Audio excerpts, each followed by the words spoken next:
Hello and welcome to TNWKS, the Now We Know show, the show where we discuss a topic of interest and by the end we will have learnt something new and hopefully you will too. I'm Zak. I'm Buzz and we have back in the studio... Sarah. Sarah Downing is back in the studio, our specialist. What are we going to talk about today? Yes, Sarah, what have you come in to talk to us about? Coming to talk about the Beast of Bodmin Moor. The Beast of Bodmin Moor. There's a movie quote there.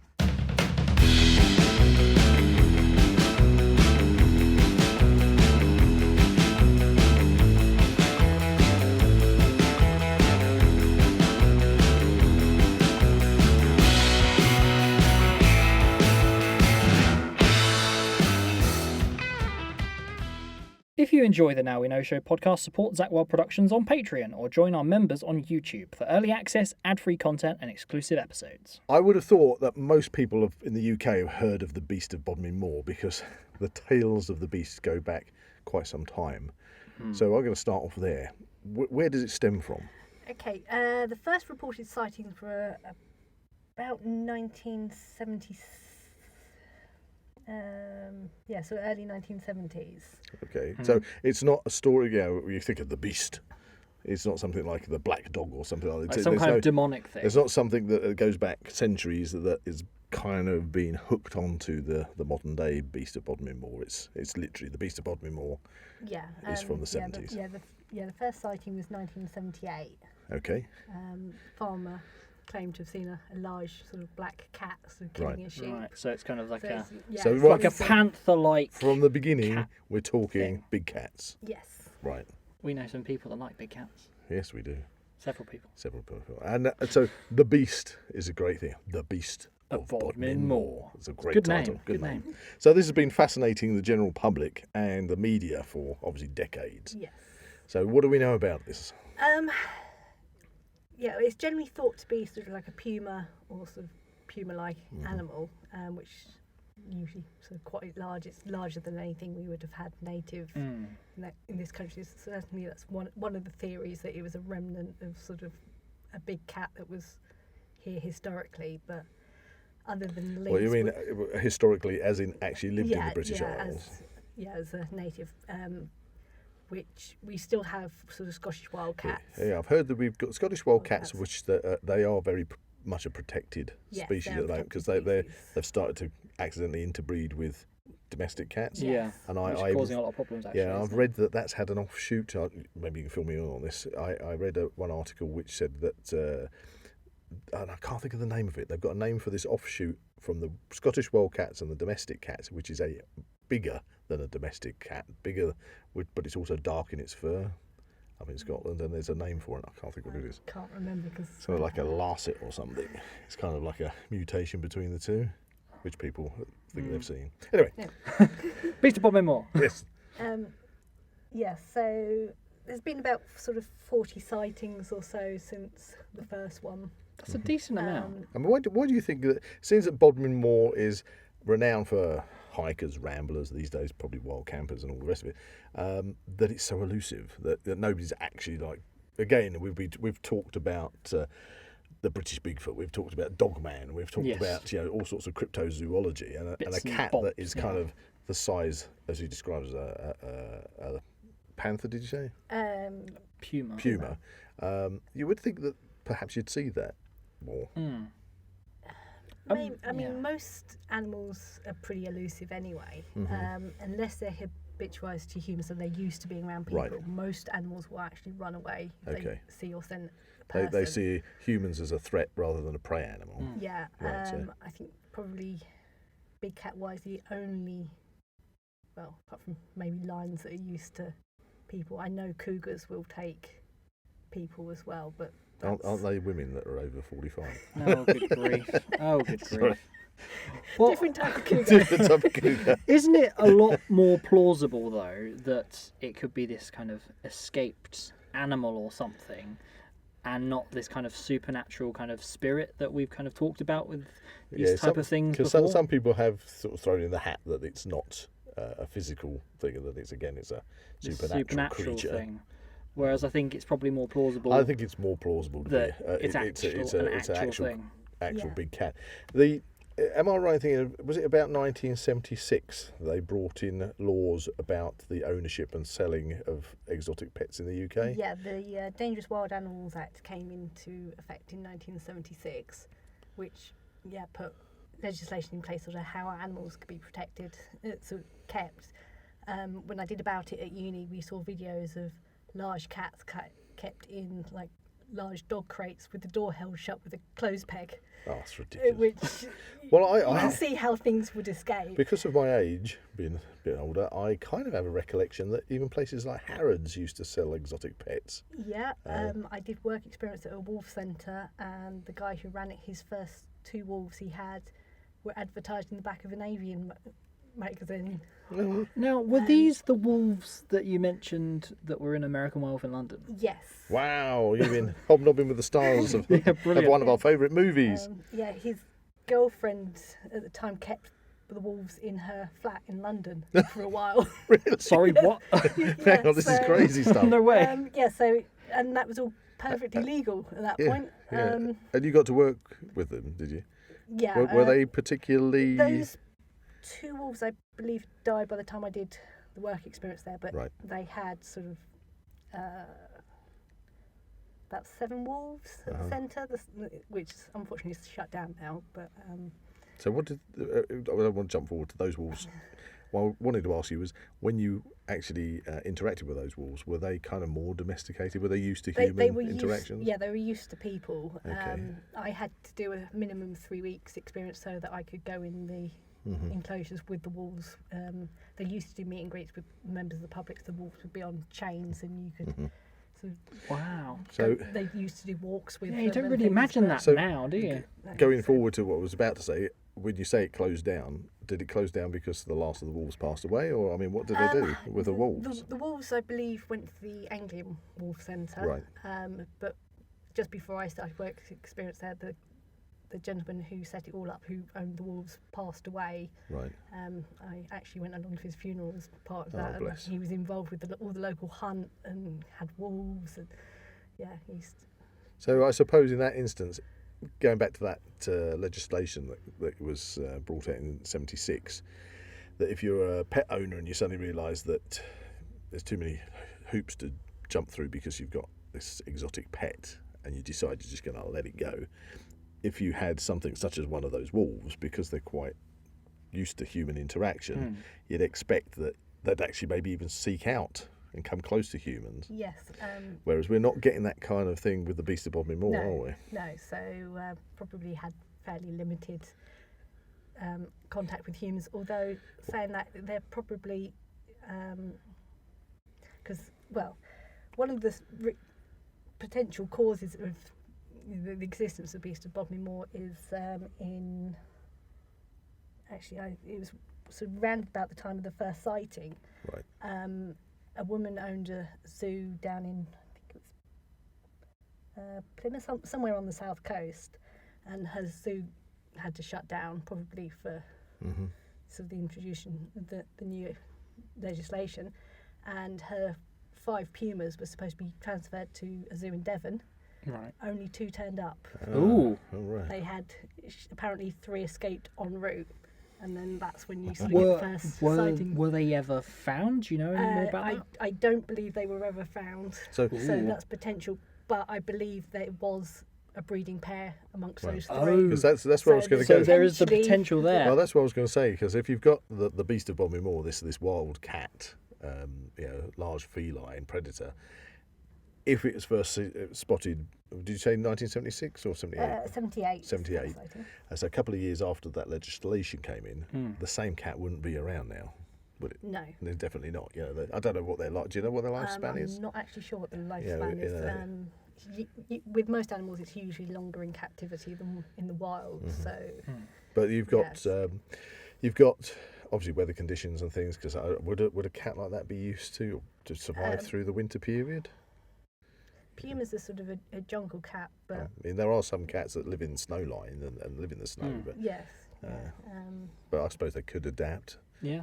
Yeah, I mean, And we don't get really heavy winters. I mean, we had a heavy winter through the 70s. We had a couple of good old hits of weather, I'm sure. But Yeah. obviously, cats they can take cover. There's plenty of probably areas of that you could disappear into in the moorland down that way. Fascinating. So derelict buildings could probably offer shelter. Well, there would be a lot of old farm buildings and things, wouldn't there? Yeah, exactly. So, on that point, Yep. what would this big cat eat or seek to eat? It will be livestock, so Livestock, sheep, okay. Deer, wild deer certainly. I would imagine probably rabbits occasionally if they can catch them, but wouldn't provide a full meal. They'd need to.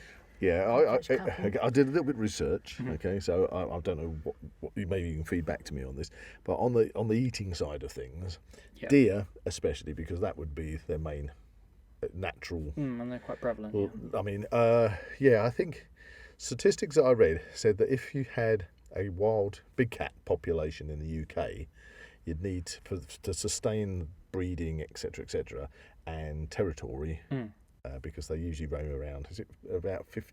This was in kilometres. So about 50 square kilometres would be a territory for a big cat.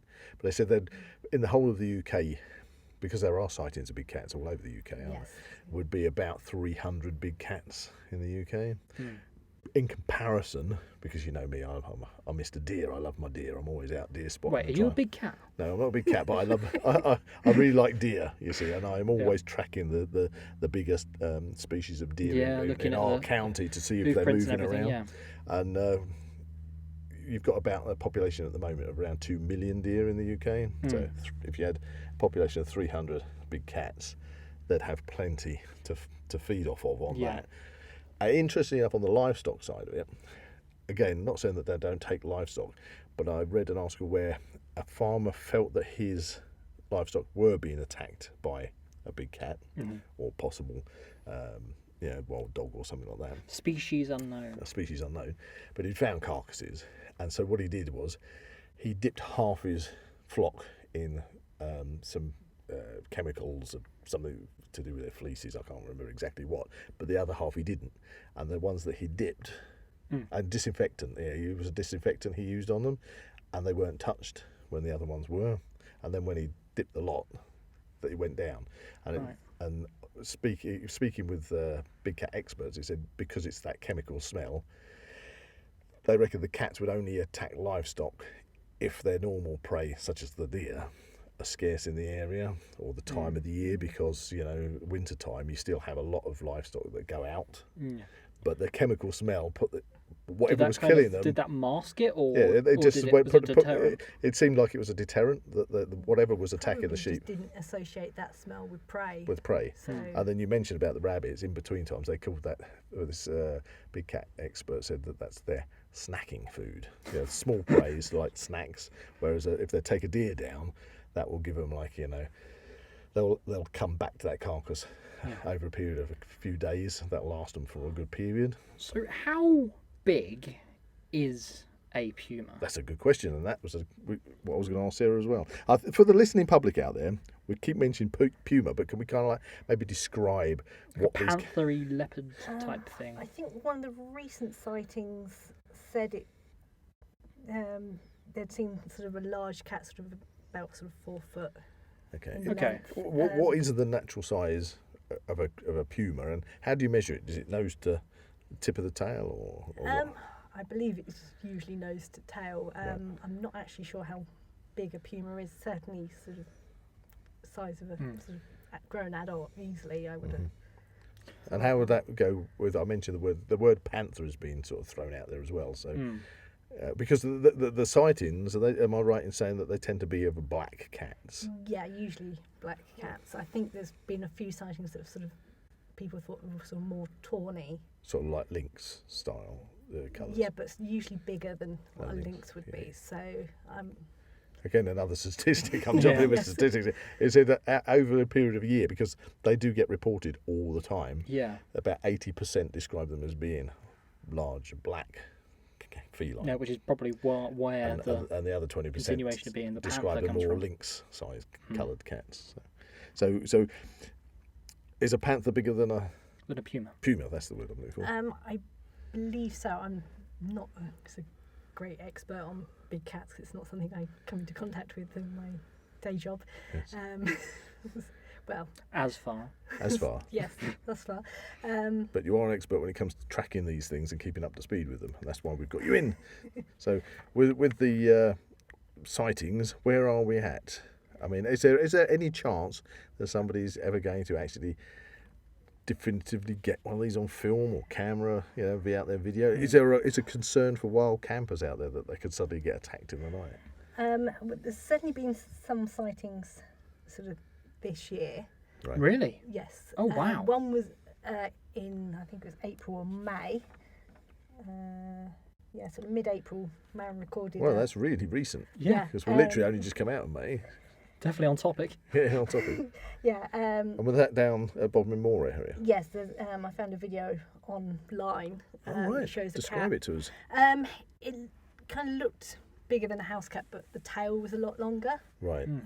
He apparently showed it to his friend who sort of knows big cats, and they thought it was a jaguarundi, which is a South American jungle cat. Right, okay. So... Would you know that if, obviously we've mentioned a few names of different types of cats that possibly could be in the UK, is it known, what jumps to my mind is, you know what a liger is? Yes. Yeah, so it's a cross between a tiger and a lion. Yes. So is it possible you could get into breeding with different breeds, or are they really, really only going to breed with their own? Most sort of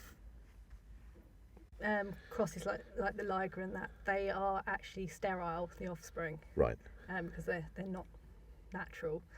I was just wondering if we might be seeing sort of like some hybridized cat. So it's it's neither looking quite like one or quite like the other. It's like Jurassic Park. Life finds a way. Life finds a way. We do like our movie quotes. We do. I suppose most things you can't rule out crossbreeding. I mean, they are felines. That's why we need to find one. But We can do a Now We Know show live from Bodmin Moor. Yeah, one of these days we're actually going to get out somewhere Yeah. and have some really good There fun. you go. We can all take our Lavus and like camp out. Lavu Fest. Lavu Fest on the Double moor. Trouble podcast. Night vision goggles. Yeah, that'd be good. yeah, Very good. We can stake Sarah out. Oh, Yeah, there's our. Oh no. Just put sheepskins on you. Say bah. just hollow if you see anything. Hoot twice like a barn. One's like a brown owl. Sorry, Sarah. No, We're getting off track a little bit there. I thought you were apologising for staking me out for a minute. Well, I hadn't quite envisioned it quite that way, but obviously, That's how it Did came sound out. like that? It did sound like I was that. thinking more of like Jurassic Park. You got the What, a goat? the goat or the tether. I'm just actually like. I'm talking not about sure if that's better or worse. sort of like staking her out on the ground. What are you trying to say? Yes, I don't know. It's all got a bit wrong. It now. has. It really has. Okay, Right, back on back track. on topic.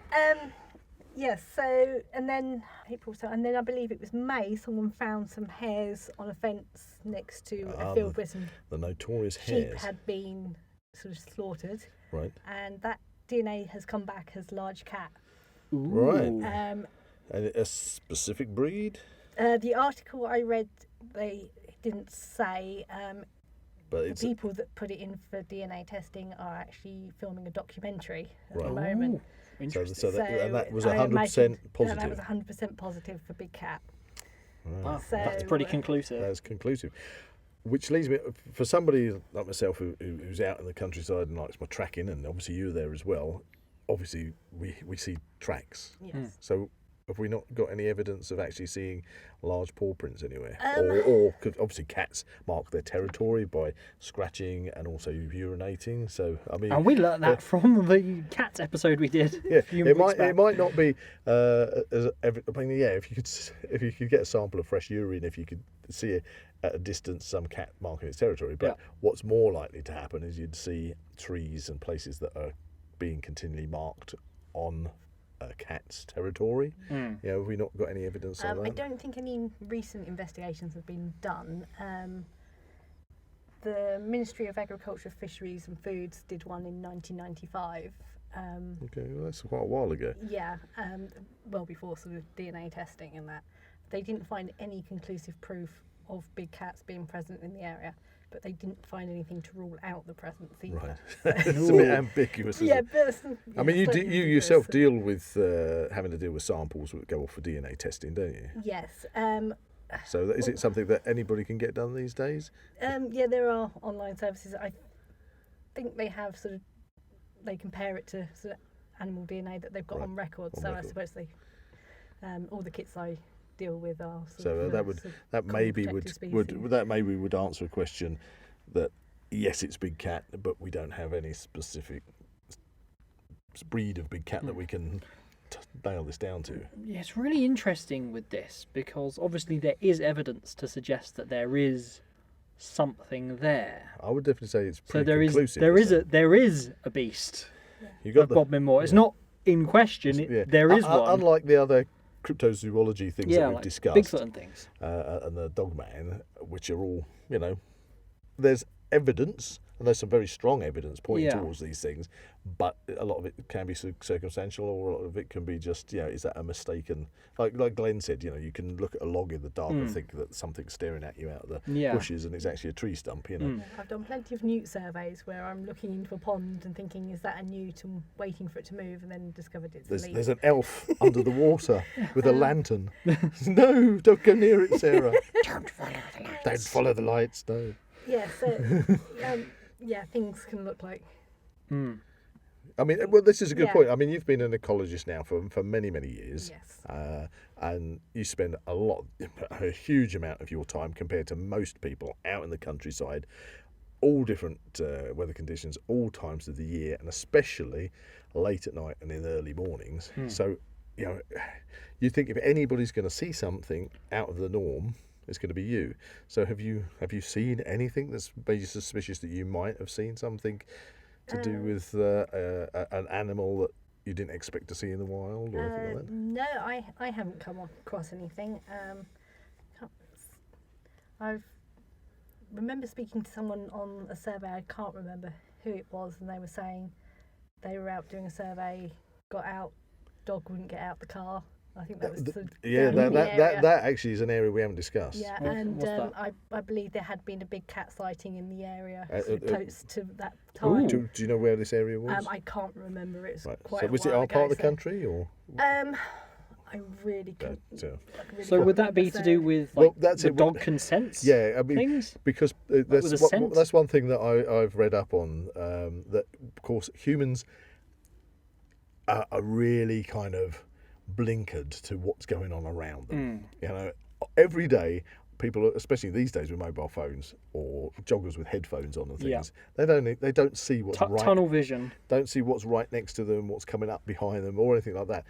I can be down by my little riverbank down by the brook and have people walking past completely oblivious that there was a man standing there watching them, and they don't notice. And I'm down there having a coffee, what's my Enjoying property, your time, enjoying yeah. time, and they just walk past and don't notice, this big lump of a man sitting there. And you think, well, this is it. But what I do notice when people walk past and they've got the dogs with them, the dogs pick up on me straight away, and they're looking, and the owners are just come on, because they're not interested in what the dog's looking at. And that's the point. The pets are the ones that start acting weird. Yeah. I mean, as humans, we only sort of take in about 10% of our surroundings. We take in more when we first go to a new area, and then after that, our brains are more sort of comparing as to what was there. There's a really interesting experiment. Probably find the videos online. They asked an audience to count how many baskets that one team made during a netball match. Oh right, I was thinking of basketball match, wicker yeah, baskets. And then Making went wicker to them baskets. afterwards, how many of you saw the gorilla? And they're all, what gorilla? Guy in a gorilla suit Oh. walked on and shoot a couple of baskets, and nobody had seen him because they So were it all didn't- busy counting, Didn't register. Wow. and it didn't register at all. What an So, interesting experiment. Yeah. As you say, we pay very little attention to what's around us. And maybe that's because we live in what we would consider every day a very safe environment. Yes. As creatures, we don't go through our daily lives worrying that there's a predator that might suddenly. Yeah, and we've kind of come across. lost that We've lost that instinct. Yes, exactly. But obviously, even domestic pets still hold on to some of that, whether it be a cat and they're listening and picking up on the rustling of mice in the bushes or birds flying around. They keep their eye on them, and they've got that natural hunting instinct. well, but you- we're kind of Well, you say a bit that. dead in the water. You say, well, talking about water, I kind of get that when I go into the sea for wild swimming, and I can't see like the bottom. I remember when Does I that took. make sense? Yeah, we went down to south. We were on the south coast of Cornwall, Yeah. weren't we? And there was one. You've just reminded of that time when we went out into some deep water. Okay, because we do coastal swimming, so we're in our wetsuits and we've got our drag floats with us. And I'm not going off topic too much, but It is on topic. that kind of sixth sense of being aware of what's around you. Now, I've swum in deep water before, and knowing that I think there's been more shark reports in the UK in recent years of sharks that we don't normally have in our waters, but usually around the south coast, around Cornwall, you have small sharks. Nothing that's really going to attack a person. And you get basking sharks, which are more put off by they're swimmers large, than we should be worried about the basking shark. But that was the thing. We were in that deep water. It was quite choppy at the time. It was wasn't quite choppy. We were riding the waves, and then you come down and you're under the water. So you've gone under the water. You've got your dive mask on, and you've got to arrange, because of the silt that was in the water.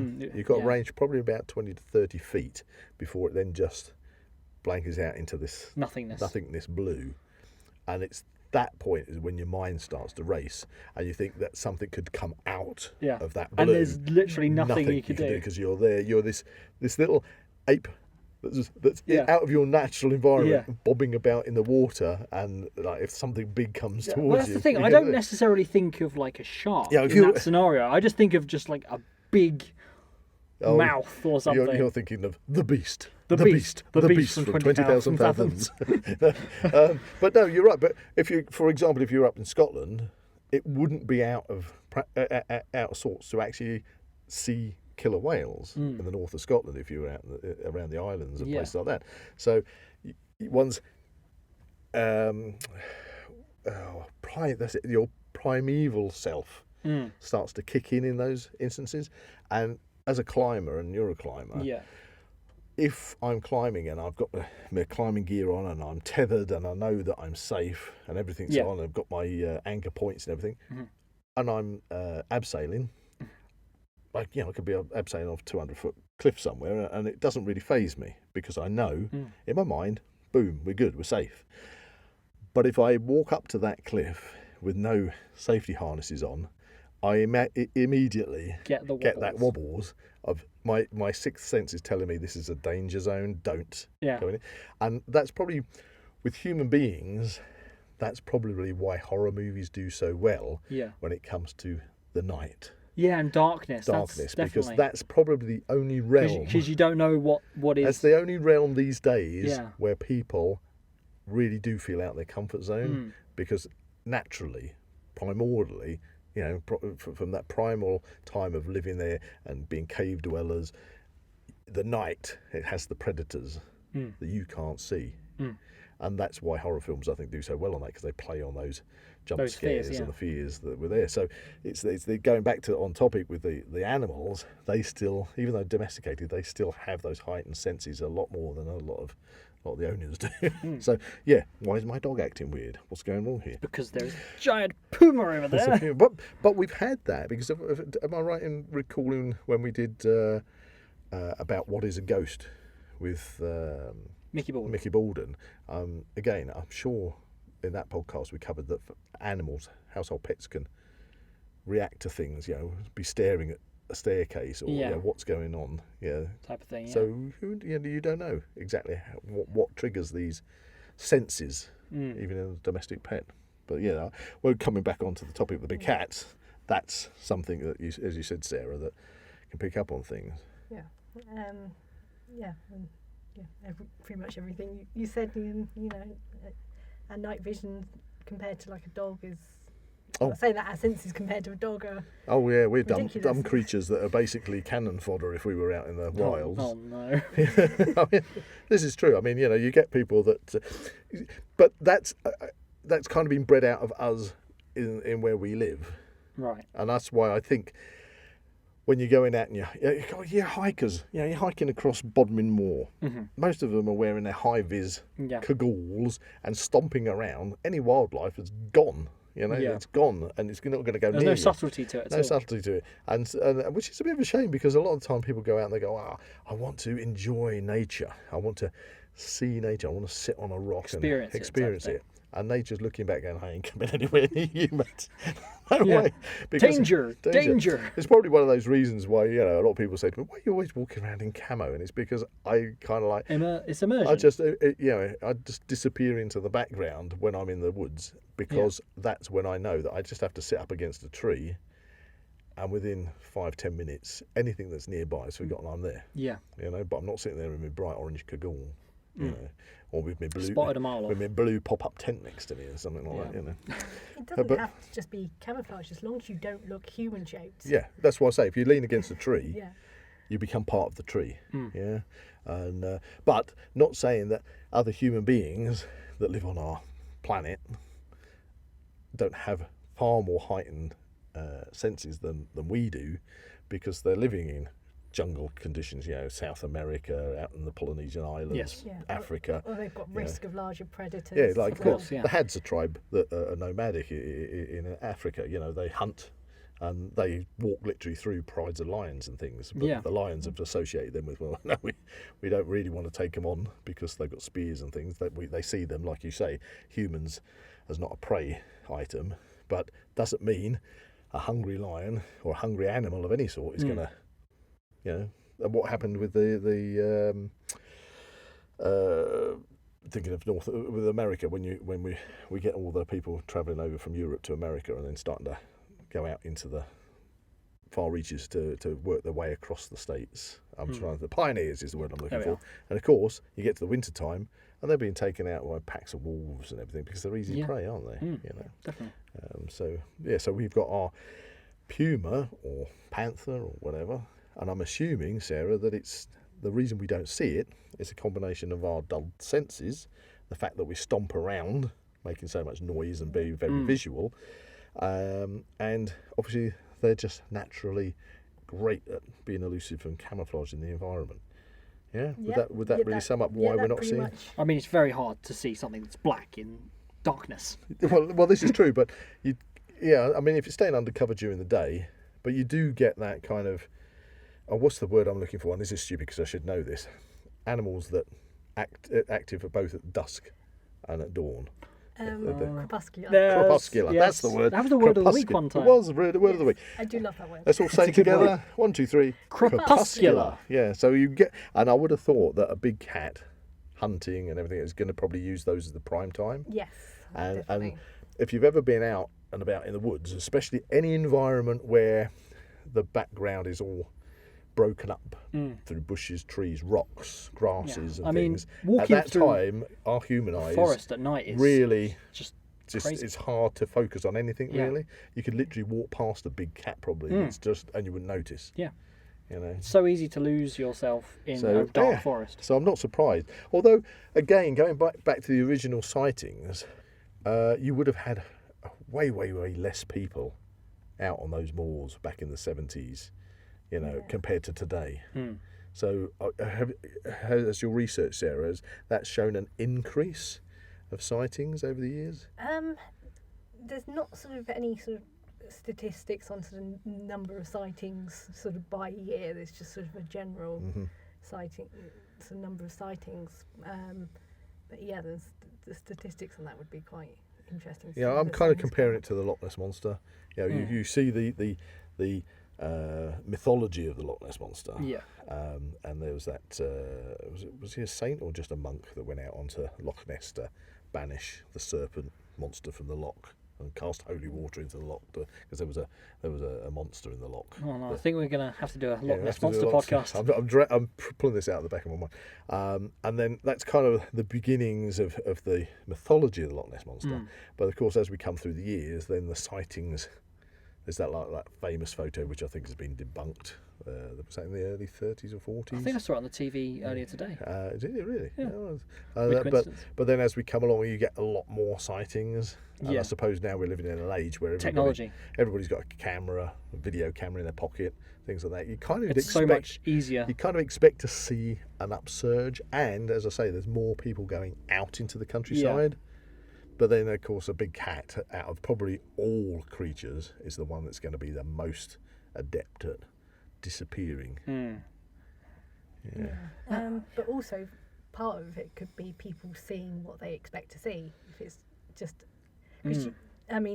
general household cat, still mostly sort of.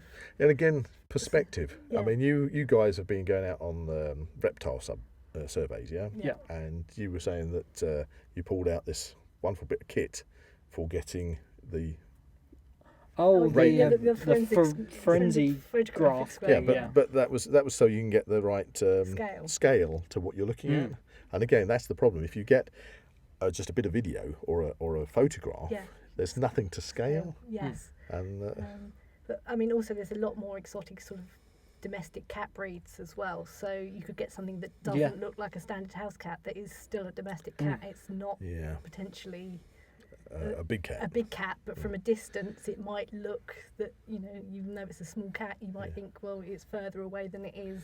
My advice to anybody listening to this: that if you're out, you suddenly, it's not so easy if you're doing it by yourself. But if you're out and about and you've got people around you, and you think that you are seeing a big cat or something unusual, Dogman or whatever, get somebody to run in front of the camera. So you've got some kind of scale, because that's the problem with all these videos. They never put any kind of scale reference. Oh, have you seen that picture? I think it's just stand there while Dogman walks up behind you. It was like just stay there. It's all right. That actually reminds me. Do you remember the Land of the Lost? Buzz said to do this. Land of the Lost. They had a bit with the T-Rex. They tried to do that, to take a picture. It's like, quickly stand in front of the camera whilst the T-Rex is running towards them. I need it for scale. That brought up a picture that I saw on Facebook of like a fossilized kind of ancient turtle. Oh yes. That had obviously been bitten by like a megalodon or something. Oh yes. And then it had a man lying where this bite mark was, and it said like Rodrigo for scale. Rodrigo for scale. I just found it really funny. Rodrigo has got his place in history now. Yeah. Rodrigo, is that where we go? We measure the megalodon's jaw bite size by Rodrigo. How many Rodrigo? How many Rodrigos fit in this place? Is there any record of how tall Rodrigo is? Yeah, that's a good point. It's a standard unit of measurement. It's a Rodrigo. One Rodrigo. 2 Rodrigos. That's it. We're going to have to introduce using Rodrigos now. That's interesting, because we're obviously talking about Beast of Bodmin Moor. Yeah. That brings me back to a piece of creative writing I did. I think it's for English language or something, that was based upon the Beast of Bodmin Moor. Oh, yes. And I'm not sure if I mentioned this in a previous episode, but Remind us. I had to write, based upon like a certain scenario, a short story of an encounter with the aforementioned Beast of Bodmin Moor. Right. And I believe, from what I can recall of it, it was a reporter in a car going to research the Beast of Bodmin Moor, was driving along a road, and then this creature came out onto the road, and subsequently what ensued after that, I can't remember. But yes, fail. I mean, you say that, but I got a good mark. So with the Beast of Bodmin Moor, Sarah, is this a creature that would have a lair, or would it be more nomadic? And if you've got a colony, are we talking, would you have one male to X amount of females? And if they are obviously having a litter, I mean, how does that all work in this scenario? Because we can't be talking seriously about a single cat that has been since the 1970s, as we've already said. So unless it's that supernatural element. You've kind of got to have this rotation if you've got a breeding, ecosystem there where Yeah. cats are breeding at some point. And I know obviously if you have a reason animals have a litter of a few, Yeah. it's because not all of them are going to survive. So you Hmm. kind of wonder why nobody's managed to take a snap of the beast being followed by 5 little ones. Other beasts. You know. Yeah. Have you got any feedback on that? I mean, I don't know if big cats do it, but certainly a lot of animals will leave their young while they go off hunting. So they would so need some kind of safe lair. They then. usually usually have like maybe a lair for sort of while they've got young, but potentially won't have anything the rest of the time of the year. They're more nomadic. Yeah, so more nomadic. So this is kind of a stupid question maybe, but for those people listening in, with a big cat, would it literally just hunt out somewhere like a cave or a hollow under a large rock as its lair, or are they something like, I mean, the foxes and things dig their own, what's the word for a foxhole? Can't think of the name. Earth, that's it. Thank you. So foxes will dig out an earth. Badgers will dig out a badger set, you know. And so I don't think cats would do that. So we're really talking about an animal that is utilising its environment Yeah. at specific times of the year. But again, do you think it would come back to that? Is it somewhere it would take the prey and you'd find like a small cave or somewhere that's then filled with bone litter? I believe most of the time they sort of eat it in situ, and Right. I think the Actually, only that's a time good they sort of point. take it No, that's a good elsewhere point. for caching if they Hence haven't why you eaten mentioned it all, earlier. Yeah, you mentioned earlier about the Discovering the carcass. discovering the carcasses. So they're eating there and then leaving the carcass Yes. rather than dragging it away. Well, that makes sense. Yeah. So you wouldn't really, therefore, expect to find a pile of bones in No, a cave. I mean all the sort of things you read, they suggest it's a puma, but hunting strategy changes amongst the big cats. I mean, I've mentioned cougar; they will cache kills in trees out of reach of other Yes. predators. Yeah, they do So- that in Africa, don't they? You get the leopards and things. When they make a kill, they'll take it up the tree to keep it out of the way of the bigger threats. Because obviously, a leopard is a threat. Is being threatened by lions. I think even packs of hyenas will attack leopards. Yeah. But so hence get it up in a tree to try and Yeah, keep it but I away. suppose if there's no risk of anything else taking its prey, it won't necessarily Yeah. need to do that. Do you think so- a big cat like the Beast of Bodmin Moor would kind of know by now that it's the predominant predator of the area? I mean, it's not ever bumping into anything that's a threat.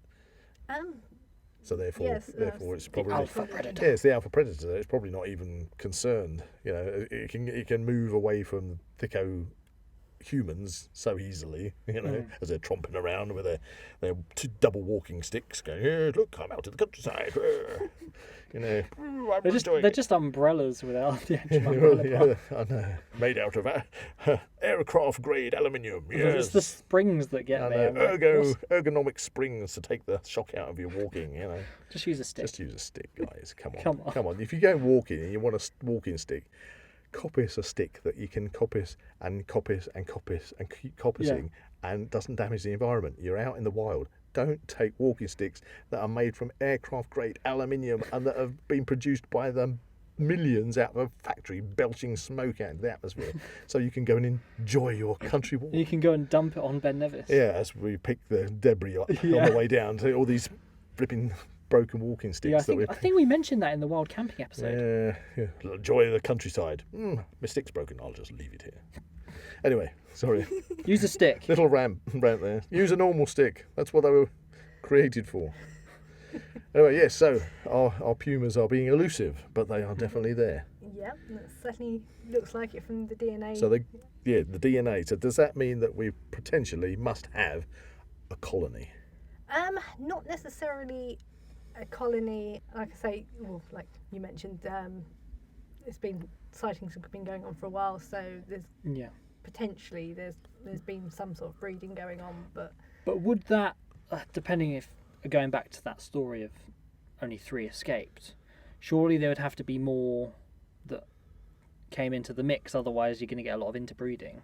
And that could obviously cause a lot of genetic problems. Well, not probably not for a generation or Well, two. could it throw up more rather negative genetic Possibly. mixtures, but as you said, nature finds a way. So if you've got weaker ones, they're not going to survive. But if you've got ones that have, this has got particular adaptation, and obviously after time, speciation can occur, and you become adapted to environment. and to your environment as well. Yeah, obviously this is only the 1970s we're talking about, so. Yeah. I mean, just because there was potentially 3 pumas we know that did escape doesn't mean there hasn't been other Because again, escapes already. going That's back only to, recorded. going back to that Yeah. legislation, if you had a lot of people that have the exotic animals, and they go, well, we can't keep them now. I mean, what did you had?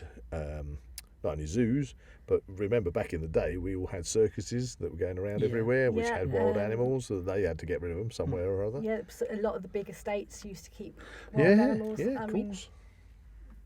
just one of the Sherlock Holmes novels, the Speckled Band, they had lots of exotic animals Yeah, in yeah. the house. Isn't that the one with the snake? Yeah, with the Yeah, good poisonous one. I read snakes, that at school, yeah. yeah, It was a but, good one. I'm not familiar I enjoyed with that that, one. I believe the character in that, he kept monkeys and big cats on Yeah. his estate as well. So So obviously, it was so prevalent, this exotic animals, that they thought that this bill was necessary. Right. So there was, I mean, it was so the prevalent. Victorians were Notorious for that. notorious for bringing in lots Yeah. of exotic species. Mm. We've actually got over 3,000 exotic species in this country that are non-native that have been Non-natives. introduced. Well, yeah, I mean, you just need, from where we are in Bedfordshire, I mean, you just head down to Elstree, half an hour down the road, and you can't escape the flocks of parakeets that are flying around everywhere. You know? I know And there's that's a just, wild for me, it's kind of like a really weird thing to suddenly see parakeets squawking and flying around. Yeah. Well, there's apparently a wild population of grey-necked wallabies in the Midlands somewhere. Oh, really? Yeah, I have seen escaped from or heard of reports over the years of wallabies being loose around Woburn. Whipsonade. Yeah, because of Whipsonade Zoo. Yeah. Because they actually used to let them bounce all over the white lion up there.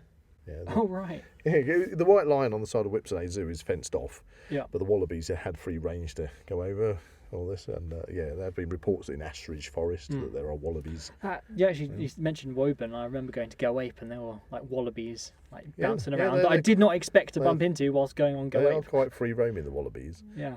And I would have thought that was a creature that could pretty much adapt to our. Because initially I thought it was deer, but it wasn't. It was wallaby. I was like, hang on a second.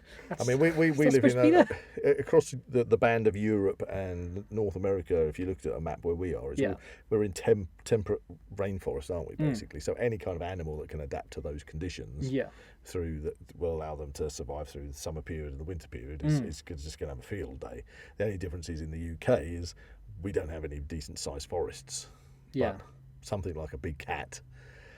And I mean, we do obviously have wild boar back in, I think, Kent and where's the other place I'm thinking of?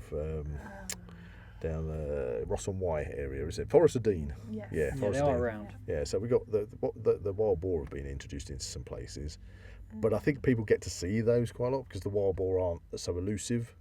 They don't really care, do they? Wild boar. No. They'll chase you off if you get too near. Yes, I remember. I'm not sure if it's someone told me or I read it about joggers being chased by a wild boar. Yeah, throughout so- the morning so jog and Wild boar. That'll get you motivated in the morning. You go, yeah, they should do. You get a zombie run you could get on your phone. Where you get chased by zombies. They should do a wild boar one. It's like, Razorback. Yeah, razorback. It could have all these exotic animals Or you got to get boar. away from. Do you remember the the film Boar? That's a Was good that the recent one that I got? Yeah. Yeah, you got to see that. It's this hybrid giant wild boar in Australia, is it? Yeah. Yeah, Australia. It's in the outback. And it's going around just like murdering everybody. Yeah. And this thing is as big as you can imagine a North American bison. It's huge. It's huge, massive, big tusks on it. But it's It's a good movie. It's a really good movie. And they did a really good animatronic wild boar. Yeah, the big one. A really ugly thing, wasn't it? Oh, yeah. I mean, just look at the front cover of the...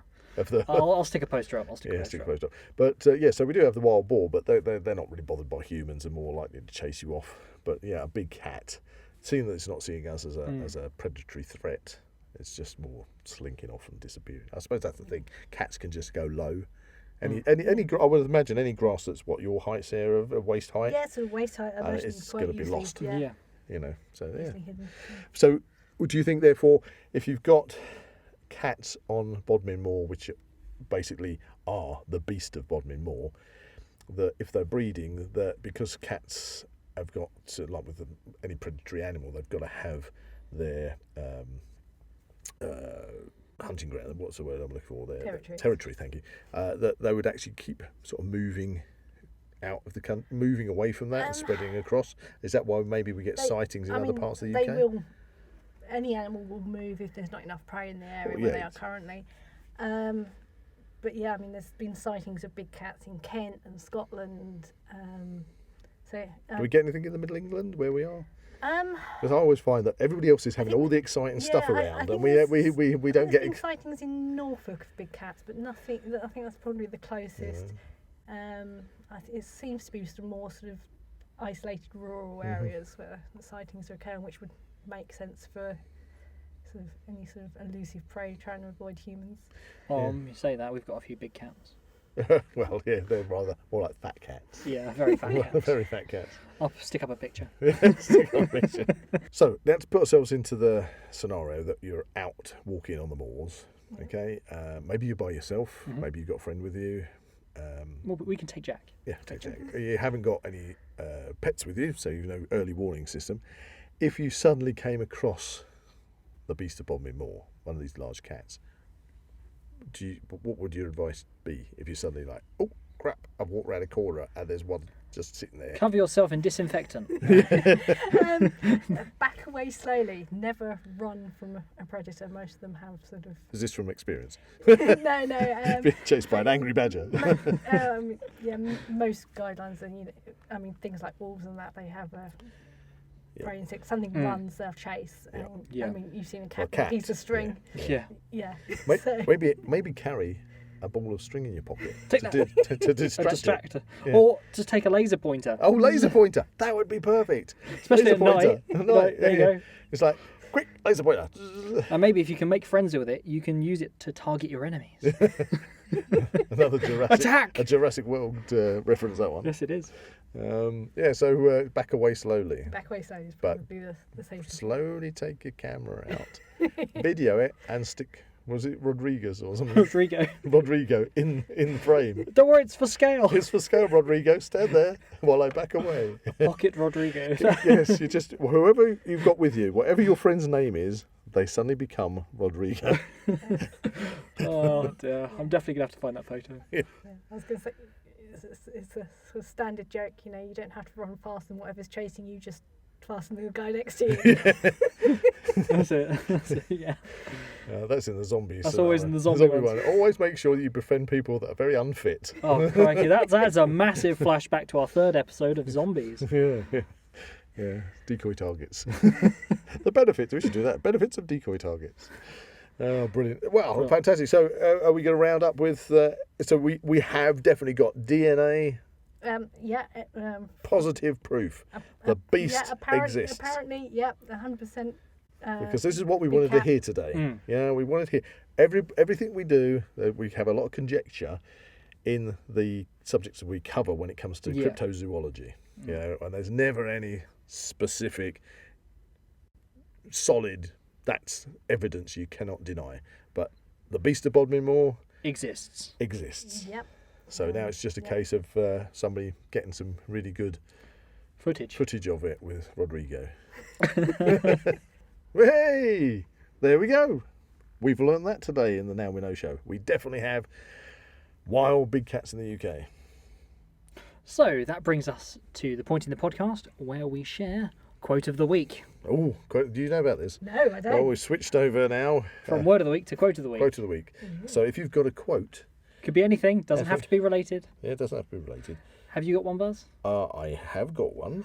Because I've got one as well. Oh, right. Would you want to go first? Okay, so this is a quote from the series Truth Seekers from the episode The Ghost of the Beast of Bodmin. Ah, so it is related.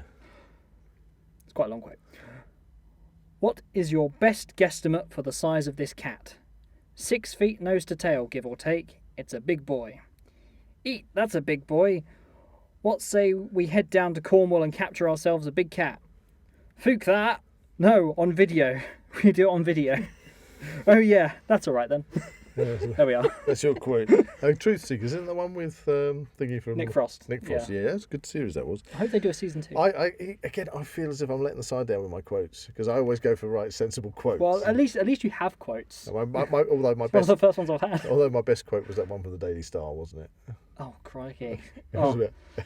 aliens spiked my muffin or something. I can't Muffin? remember. No. Yeah, or Weetabix or It something. was food. Of some description. It's really bizarre. Anyway, I'm not going bizarre. I'm going, but it's kind of related. Yeah. Okay, you'll see when. Okay, this is my quote of the week. When you find out that you can live without something, then go through the rest of your life not thinking about it. And that's a quote from Baloo in the Jungle Book. I was thinking about Jungle Book earlier. So it's a sensible one, Yeah. but it has got that kind of jungly-esque. You do realise connection. Baloo's the bear, Yeah, he's the bear. Okay. Well, I couldn't really get one for the panther. What's which his is name? called Some Bagheera. Or correct. something? Well done. Yeah, so I couldn't get any quotes for him. But anyway, Baloo, there you go. If you find something that you can live without, then don't go through life thinking about it. Oh well. Okay, there you go, job done. What about you, Sarah? Can you pull one out of the hat? What a Baloo. And Baloo, Did read something funny the other day. go for it. Yeah. That'll do. Do it. A couple of tourists over in America, sort of in an area where there was risk of bear. Yep. Bought some bear spray. They thought that you just would spray on like deodorant.